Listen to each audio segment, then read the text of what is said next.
एक समय की बात है। यमुना पार के एक गांव में दो स्त्रियां रहा करती थी। एक का नाम था मंगला और दूसरी स्त्री का नाम सुमंगला था। मंगला और सुमंगला दोनों रोज यमुना पार से नाव में बैठकर वृंदावन आती थी और वृंदावन आकर जगह जगह घूमकर सब्जियां बेचा करती थी। सब्जी ले लो, सब्जी ताजी ताजी हरी हरी सब्जी ले लो, सब्जी। मंगला और सुमंगला रोज ऐसे ही सुबह से शाम तक सब्जियां बेचा करती थी। जब मंगला और सुमंगला की सारी सब्जियां बिक जाया करती थी तो वो दोनों यमुना किनारे बैठ जाया करती। वो दोनों अपने घर से खाने के लिए रोटी और माखन लाया करती और पेड़ के नीचे बैठकर भोजन करती और फिर नाव में बैठकर यमुना पार करके अपने घर को चली जाती। मंगला और सुमंगला थी तो दोनों यमुना पार की, पर वो श्री कृष्ण को जानती नहीं थी। भक्ति क्या होती है इसके बारे में मंगला और सुमंगला को कुछ नहीं पता था। वो तो केवल सब्जियां बेचकर गुजारा करना और अपना पेट भरना जानती थी। एक दिन मंगला और सुमंगला सब्जी बेचने वृंदावन आई और आज उन दोनों की सब्जी जल्दी बिक गई। अरे बहन मंगला, आज तो हमारी सब्जियां बहुत जल्दी बिक गई। हाँ बहन सुमंगला, आज तो हमारी सब्जियां काफी जल्दी बिक गई हैं। अब बताओ, अब क्या करें? बहन, इतनी जल्दी घर जाकर भी हम क्या करेंगे? बहन सुमंगला, देखो सामने मंदिर में वहाँ कथा हो रही है। अरे बहन मंगला, ये कथा क्या होती है? बहन, ये तो मुझे भी नहीं पता कि कथा क्या होती है, पर सब लोग कहते हैं कि कथा होती है। तो चलो आज हम भी सुन लेंगे कथा क्या होती है। मंगला और सुमंगला दोनों जाने लगती है कथा सुनने के लिए। मंगला और सुमंगला सभी भक्तों के बीच बैठकर कथा को सुनने लगती है। कथा में गुरुजी प्रेम से भगवान की चर्चा सुना रहे थे। भक्तों, जिसने भगवान से प्रेम नहीं किया उसका जीवन बेकार है। जिसका प्रेम श्री कृष्ण के चरणों में नहीं हुआ उसका जीवन बेकार है। भगवान को प्राप्त करना ही इस मनुष्य जीवन का लक्ष्य है। ये मनुष्य जीवन सिर्फ हमें भगवान की प्राप्ति करने के लिए ही मिला है और इस संसार में सभी मनुष्य पैसा इकट्ठा करने में लगे हैं। वो भूल गए कि हमारा इस जगत में आने का उद्देश्य क्या था। गुरुजी ने जब इस तरह समझाया तो मंगला और सुमंगला दोनों बहुत प्रभावित हुई। बहन सुमंगला, देखो आज गुरुजी ने क्या कहा है। अगर भगवान श्री कृष्ण के चरणों में प्रेम नहीं हुआ तो ये जीवन बेकार है। तो बहन मंगला, क्या हम दोनों का जीवन बेकार चला जाएगा? हाँ बहन, लगता तो ऐसा ही है। बहन तू बता, तूने कभी श्री कृष्ण को देखा है? अरे बहन, मैं तो तेरे साथ ही रहती हूँ, मैंने कहाँ भगवान को देखा है। तो बहन ये बताओ, भगवान कहाँ मिलेंगे? दोनों ये चर्चा कर ही रही थी कि इतने में वहाँ से एक संत गुजरते हैं। तो मंगला साधु को देखकर बोली, मुझे लगता है भगवान साधु संतों के पास जरूर होंगे। तो चलो इनके पास से भगवान लेकर आते हैं। वह साधु अपना झोला और सामान यमुना किनारे रखकर स्नान करने लगे। मंगला और सुमंगला दोनों यमुना किनारे गई और चुपके से साधु का सामान उठाकर चुपके से वहां से आने लगी। दोनों ने साधु के झोले में देखा तो उनको एक डब्बा मिला। जैसे ही डब्बा खोला तो उनके अंदर लड्डू गोपाल जी बैठे थे। लड्डू गोपाल को देखकर सुमंगला बोली, बहन मंगला, मिल गए भगवान, ये बैठे हैं भगवान। लड्डू गोपाल को देखकर मंगला रोने लगी। अरे बहन मंगला, तू रो क्यों रही है? मिल तो गए भगवान। हे भगवान, आपको बाबा जी ने इतने से डब्बे में बंद करके रखा है, पर देखो तो सही, भगवान का पैर टेढ़ा है। मुझे तो लगता है ये बाबा भगवान को डराता धमकाता है। प्रभु, अभी तो बाबा यहाँ नहीं है, वो स्नान कर रहा है। आप थोड़ी देर के लिए पाँव सीधा कर लो। बहन मंगला, भगवान तो अपना पाँव सीधा नहीं कर रहे हैं। मुझे तो लगता है डब्बे में बंद रहने के कारण इसका पाँव अकड़ गया है। ना जाने इस बाबा ने भगवान को कब से इस डब्बे में बंद करके रखा है। चलो भगवान, अब हम तुम्हारा पाँव सीधा कर देते हैं। इसके बाद मंगला ने अपनी भोजन की पोटली से मक्खन निकाला और मक्खन से लड्डू गोपाल की मालिश करने लगी। भगवान ने जब दोनों के इतने प्रेम को देखा तो भगवान उसके स्वभाव पर रीझ गए। अपने भक्त के प्रेम के लिए अपने दोनों पांव सीधे कर लिए। देख सुमंगला, भगवान ने अपने हाथ पांव सीधे कर लिए। बहन, ये बहुत भूखे भी होंगे। पता नहीं बाबा इसे खाना खिलाए होंगे कि नहीं। चलो हम इसे खाना खिलाते हैं। मंगला और सुमंगला अपने भोजन के लिए लाई हुई रोटी और माखन का भोग भगवान को लगाने लगी।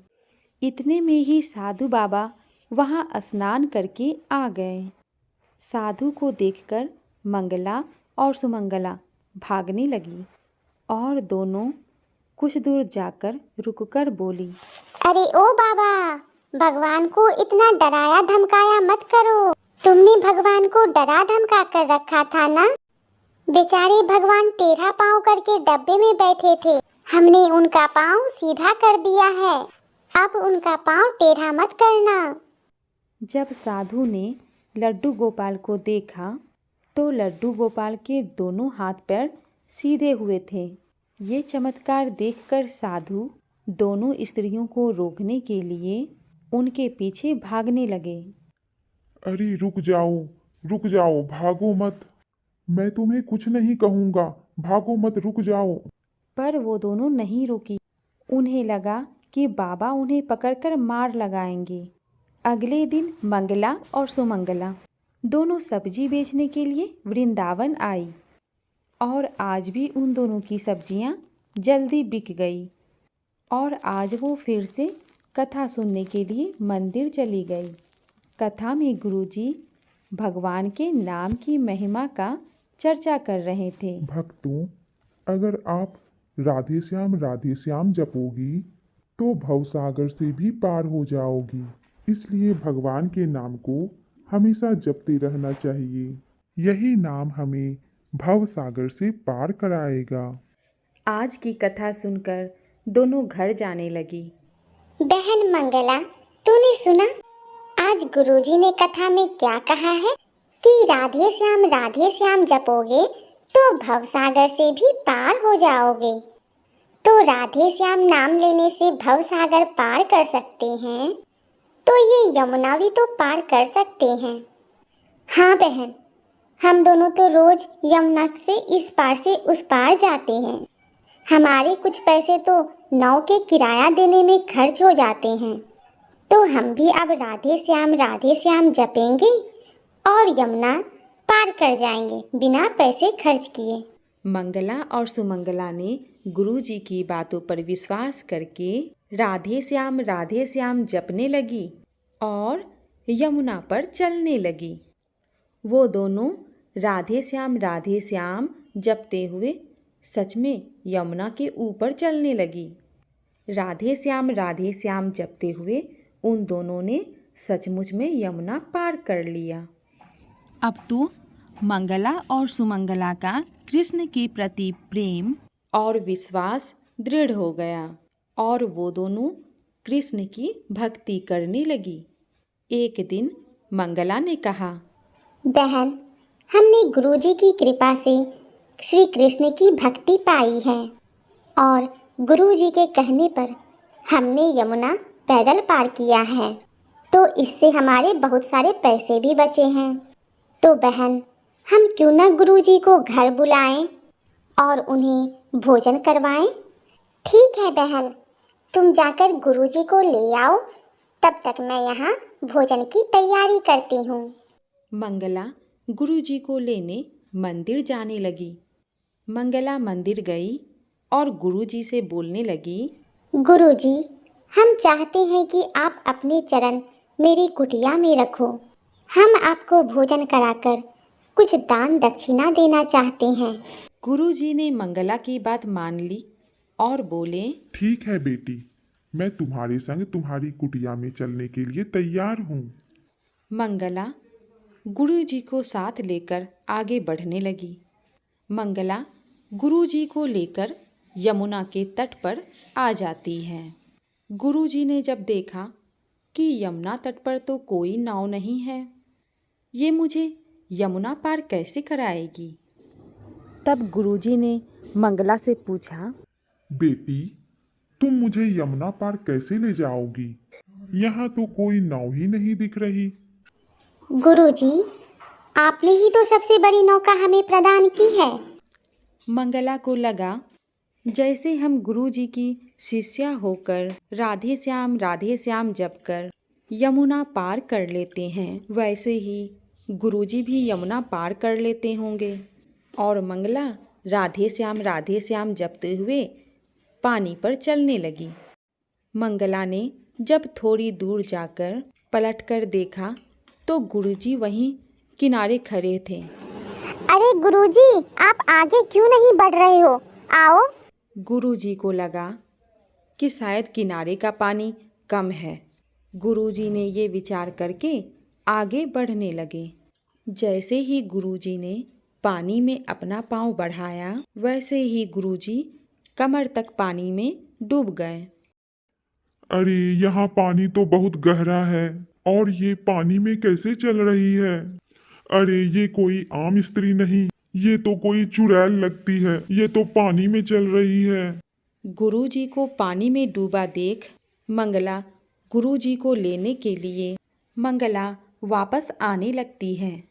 मंगला गुरुजी के पास पहुंचकर गुरुजी का हाथ पकड़कर ले जाने लगती है। राधे श्याम, राधे श्याम, राधे श्याम, राधे श्याम।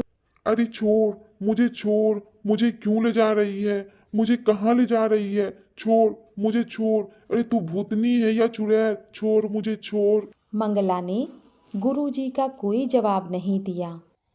हे भगवान, ये तो मुझे बीच यमुना में ले जाकर मारेगी। और वह राधे श्याम जप रही थी। मंगला गुरुजी को लेकर यमुना पार हो गई। गुरुजी, हम यमुना पार आ गए हैं। गुरुजी, क्या बात है? आप मुझसे इतना डर क्यों रहे हैं? कौन हो तुम? मुझे क्यों मारना चाहती हो? क्या बिगाड़ा है मैंने तुम्हारा? कौन हो तुम? चुड़ैल हो या भूतनी? गुरुजी, ना तो मैं कोई चुड़ैल हूँ, ना कोई भूतनी। मैं तो आपकी शिष्या हूँ। हे भगवान, मैंने कब इस भूत चुड़ैलों को शिष्या बनाया? गुरुजी, आपने ही तो कथा में बताया था कि राधे श्याम जपोगे तो भवसागर से पार हो जाओगे। तो हमें लगा जब भवसागर से पार हो सकते हैं तो यमुना भी तो पार कर सकते हैं। अब तो हम रोज नाम जप करके यमुना पार करते हैं। अब हमें कोई नाव की जरूरत नहीं होती।